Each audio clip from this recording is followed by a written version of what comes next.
Hey, it's Alan, and I just wanted to let you know that you can now listen to the ongoing history of new music early and ad-free on Amazon Music, included with Prime. Certain types of music have been around, forever. Jazz, for example, has been with us for over 100 years. Classical music goes back at least 600 years.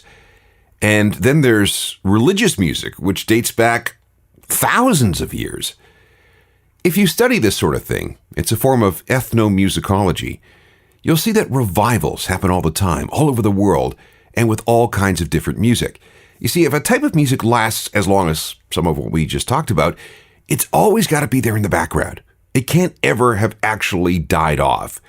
And it really helps if these old sounds experience periodic comebacks, just to give things a boost from time to time. Music revivals can be defined as social movements where a segment of the population decides that a specific era or musical system needs to be restored for whatever reason. Maybe they're just tired of what's happening in the mainstream, and these people start to look for something from the good old days to soothe their souls. And revivals have an interesting side effect. When a form of music comes to the fore again, it has a chance to renew, to regenerate, to evolve. And this is where we encounter one of the most durable and regenerative forms of music of the last 100 years. This is Chapter 2 of Alt-Rock Revivals, and this time we're going to talk about ska. This is the Ongoing History of New Music podcast with Alan Cross.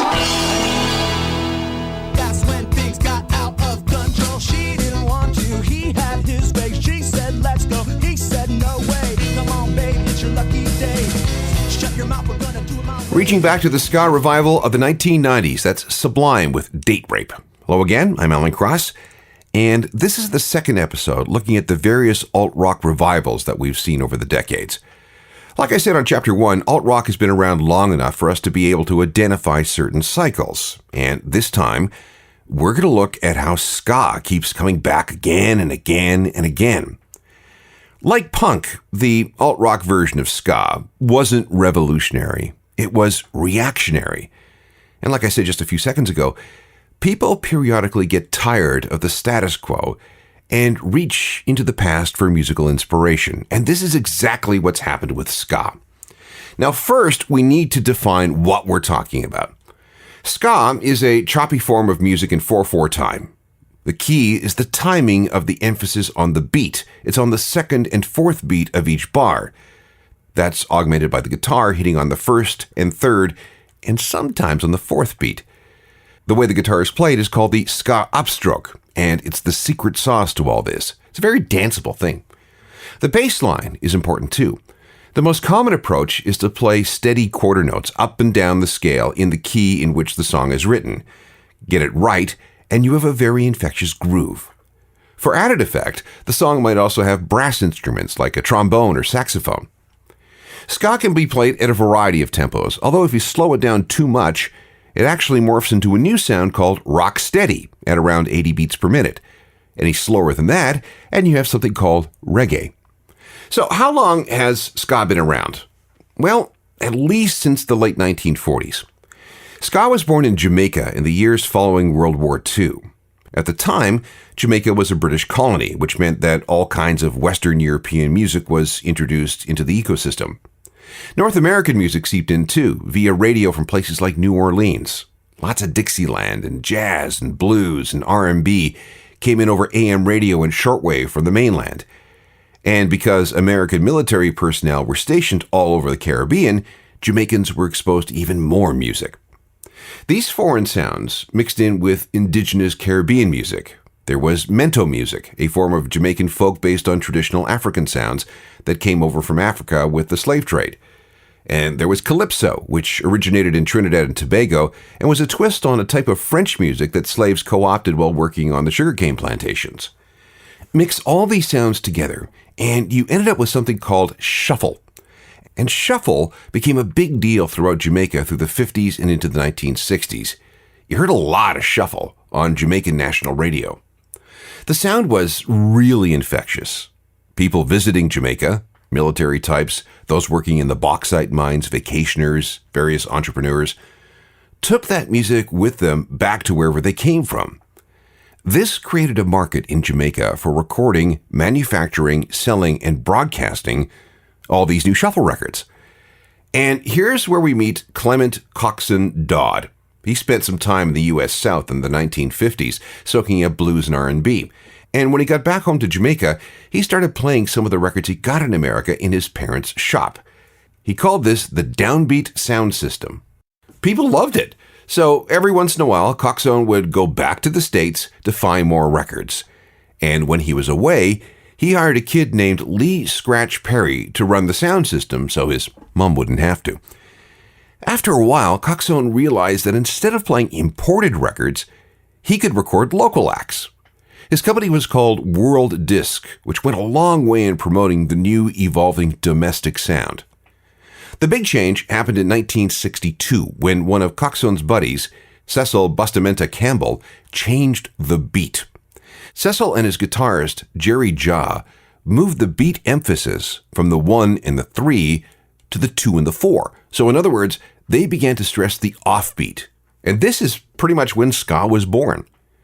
This coincided with something non-musical. Ska really began to catch on at the same time as Jamaica moved from a British colony to an independent nation.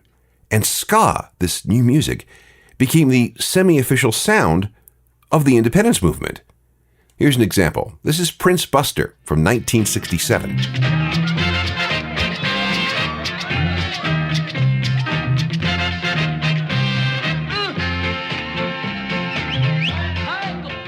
Prince Buster with an excellent example of the early days of ska, an era that we've come to refer to as the first wave.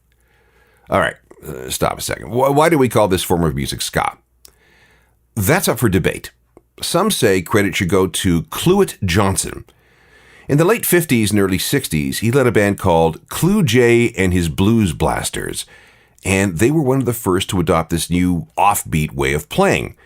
Cluett liked to use a made-up word when describing what his band did. He said, skavoovie. So maybe ska is just a short form of skavoovie. Or maybe credit should go to Byron Lee, a Jamaican record producer. He's said to be the person who introduced the electric bass guitar to the country. He had a band called the Dragonaires. And if you go back to Dr. No, the first James Bond movie from 1962, that's them playing Jamaican jump-up in the Calypso bar. He might have come up with the term ska. And then there was Don Drummond. He was a trombone player who helped give some of this music a darker sound. His band was apparently first called the Satellites, but by 1964, they were known as the Scatolites. Oh, and by the way, Coxsone Dodd produced their early records. The Scatolites were also a crack studio band, and they appeared on so many records produced in Jamaica between 1963 and 1967. And that's how their choppy, danceable sound spread even further. They were the equivalent of American studio outfits like the Wrecking Crew out of Los Angeles, or the Funk Brothers, who appeared on all those great Motown records of the 60s and early 70s. Too bad for Don Drummond, though. In 1965, he was convicted of murdering his girlfriend and ended up in an insane asylum until he died in 1969. He might have died of natural causes. He might have been starved to death. He might have been murdered by gangsters in retaliation for his girlfriend's death, or it could have been the government. Agents who were threatened by the nationalism created by ska decided that he needed to go. Despite all this, ska became the dominant music in Jamaica through the mid-1960s. Even a national dance called skanking emerged. And there were even a couple of songs that became international hits, like this one from Desmond Dekker in 1969. Stepping for bread, sir, so that every mouth can be fed.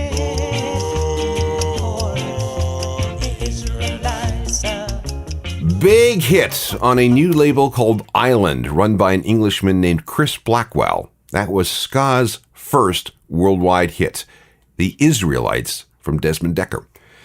But to everything there is a season, and by the end of the 1960s, ska had been supplanted by its slower descendant, reggae. And ska was over, for the time being. But, like I said, this was just the end of what we call the first wave. The second wave came in the wake of punk. Jamaica became an independent nation in 1962, so no more British colony. Meanwhile, though, the UK was suffering through a post-war labor shortage. Jamaicans had the choice of toughing it out at home through a period of grinding poverty, or immigrating to the UK and take their chances there. And this is what eventually led to a ska revival, or what's now known as the second wave.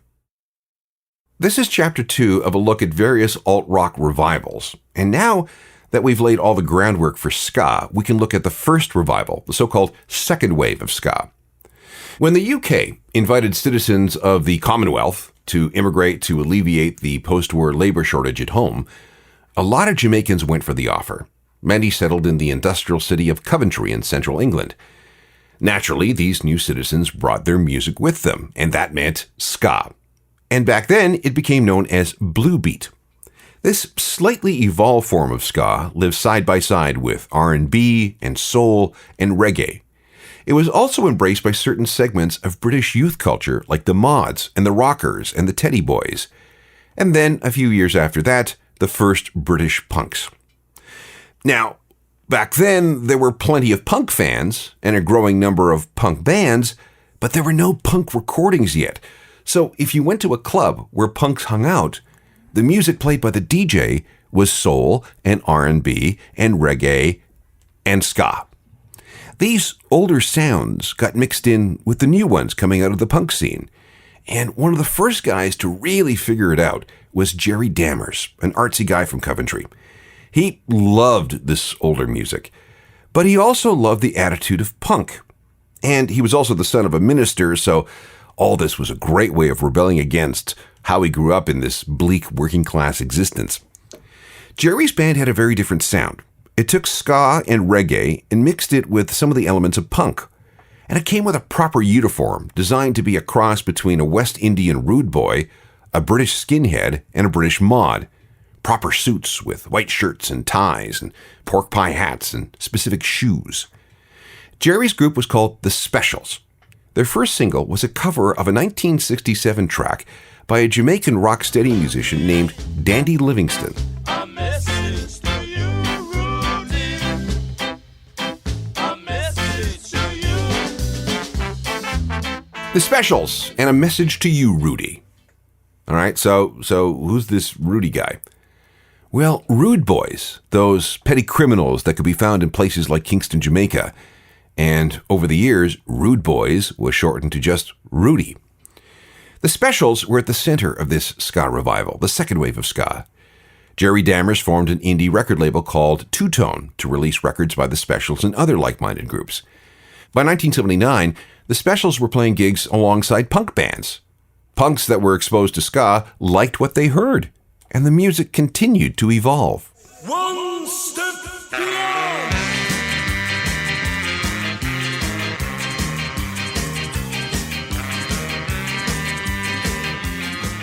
There's Madness from 1979 with another cover. The original was by Jamaican ska singer Prince Buster from 1964, showing again how second wave ska was a revival of the original ska of the 1960s.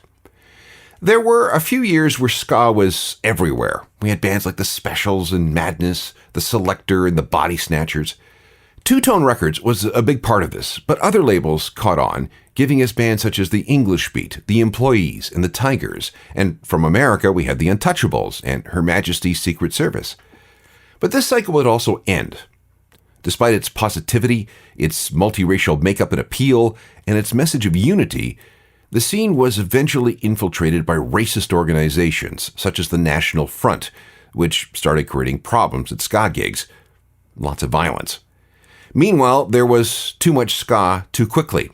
The talent pool became diluted, and the music started to get stale. Two Tone started having serious money troubles, and then the British music press got bored of the whole thing and moved on to something else. In this case, it was another revival, rockabilly. By 1985, the second wave was pretty much over. But it was not dead. Groups like the Toasters and the Uptones kept things alive while ska receded into the background. So did these guys, a one-time two-tone band called Bad Manners.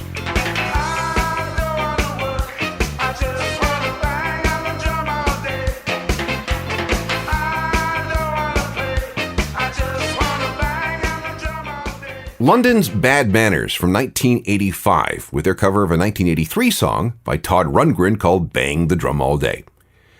Another group that deserves a lot of credit for keeping ska alive is an LA punk funk band called Fishbone. They became part of the West Coast alternative scene. By 1988, they were making some serious inroads into alt-rock, and in a few years, they'd be performing on the main stage of Lollapalooza.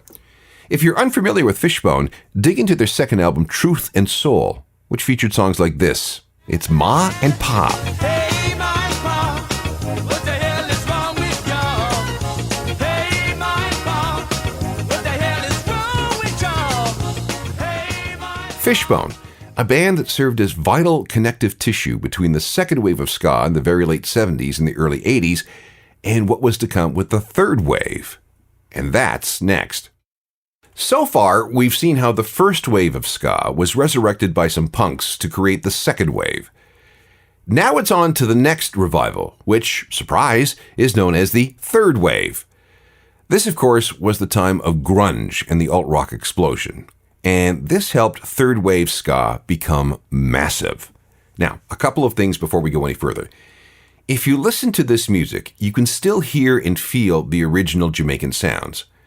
But the guitar riffs are more prominent, and there's liberal use of bigger horn sections, not just saxophone and trombone, a bunch of horns, and you'll hear what I mean in a minute. If we really dig into this, we can see the stirrings of this third wave in the very late 1980s through the rise of Fishbone in California, as well as a few bands from the East Coast. And just like punk helped along the ska practitioners of the late 70s, punk once again figured a big part in the early 90s. A segment of the American punk underground really became enchanted with the British ska revival. Given their background, they inevitably fused ska with hardcore influences. So we're going to start on the East Coast in Boston with the Mighty Mighty Bosstones.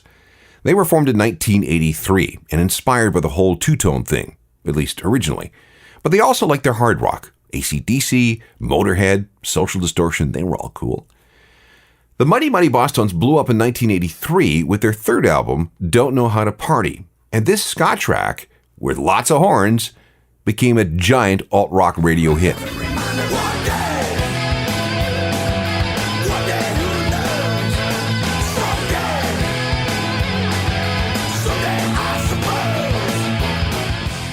Other early third-wave ska bands were Voodoo Glow Skulls, Real Big Fish, Less Than Jake, Bucko 9, and Dancehall Crashers. But the first third-wave act to really break through into the mainstream was one that we also talked about during the chapter on punk rock revivals. We are now back to Rancid, who, remember, descended from a hardcore punk band that began incorporating ska into their sound as early as 1987. That group was called Operation Ivy. Then came Rancid, who figured in both the punk revival and third wave ska. And as punk revivalists like Green Day and The Offspring got bigger and bigger, Rancid was basically sucked up in their wake. In the summer of 1995, they released their third album, And Out Come the Wolves. And it bridged everything from the grunge scene and punk, as well as bringing back the old dependable ska feel. And the result was a platinum album.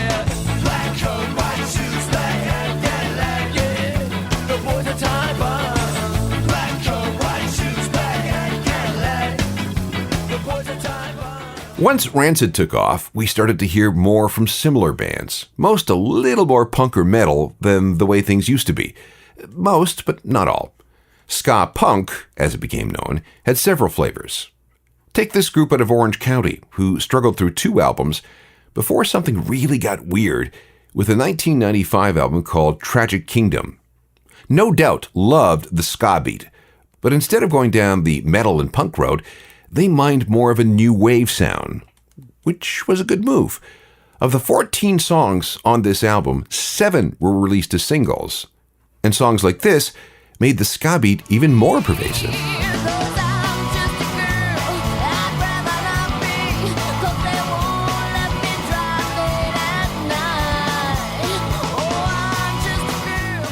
No Doubt, one of the many third-wave ska bands of the 1990s. This list also includes Goldfinger, Sublime, the Aquabats, Save Ferris, and a ton of others. California was the epicenter of most of this, but third wave ska was a global thing, with scenes taking hold in Canada, Spain, Germany, Japan, Argentina, and even Russia. Third wave ska melted away by the early 2000s, although this music from the 1990s continues to be popular today. And we have also reached the fourth wave. Now, for there to be a fourth wave, we had to have cooperation from both second and third wave bands. The Specials, that key band from the second wave, got back together 40 years after they last recorded together. Third wave groups like Rancid and Real Big Fish are finding new fans. Fishbone is still with us. And there are a bunch of brand new bands who have picked up the mantle. Some of these groups refer to what they do as progressive ska. Others are happy with just fourth wave. They respect the traditions of ska, yet try to do something a little different. And if you dig into this, the roots of this revival go back to sometime between 2002 and 2004, when a new generation of these ska bands began to emerge. Okay, like who? Well, there's a group from New Brunswick, New Jersey called Streetlight Manifesto. They lean on the punk end of things. We can also look at the laid-back, chilled, and slightly stoned material coming out of California. Call that beach ska or hippie ska. It also mixes in reggae, hip-hop, and punk. We might want to include San Diego's Slightly Stupid in this group. Other bands you might want to include in the fourth wave is the Steady 45s, the Bandulus, and the Soul Radics. And the biggest of them all, at least so far, has been the Interrupters. They're from Los Angeles and record for Hellcat Records, a label associated with, and here's that name again, Rancid. This was the first female-fronted ska hit since No Doubt.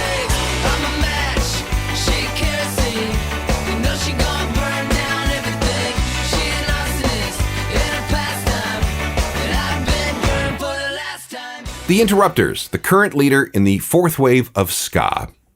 Ska has proven to be one of the most resilient and unkillable forms of music of the modern era, with 3 revivals. That's pretty good. On the next episode, we'll look at a sound that was beloved by many a millennial. It's the emo revival. If you want podcasts of this program, go to Apple Podcasts, Spotify, or any of the other podcast platforms. They are all free to binge to your heart's content. Please rate and recommend if you get a chance. You can find me at my website, which is ajournalofmusicalthings.com. Updates every day and comes with a free daily newsletter, which you should really subscribe to, by the way. I'm also on Twitter, Facebook, and Instagram, and if you're so inclined, send me an email about pretty much anything at all. It's alan@alancross.ca. Technical production is by Rob Johnston. I'm Alan Cross. You've been listening to the Ongoing History of New Music podcast with Alan Cross. Subscribe to the podcast through iTunes, Google Play, Stitcher, Spotify, and everywhere you find your favorite podcasts.